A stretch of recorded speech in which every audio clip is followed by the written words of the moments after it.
আজ একটা চটজলদি এগলেস আর গিল্ট ফ্রি কেকের রেসিপি শেয়ার করব।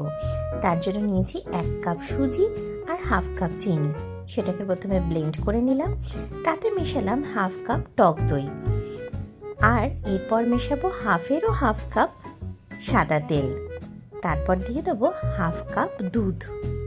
পুরো মিশ্রণটাকে একবার ব্লেন্ড করে নিয়ে আধ ঘন্টা মতো রেস্ট করতে দেবো। তারপর এতে দেব একটু ভ্যানিলা এসেন্স, অল্প একটু বেকিং সোডা, বেকিং পাউডার মেশাতে হতো কিন্তু আমার শেষ হয়ে গেছিলো। এতে দিলাম মন খুলে একটু কাজু বাদাম আর টুটি ফ্রুটি।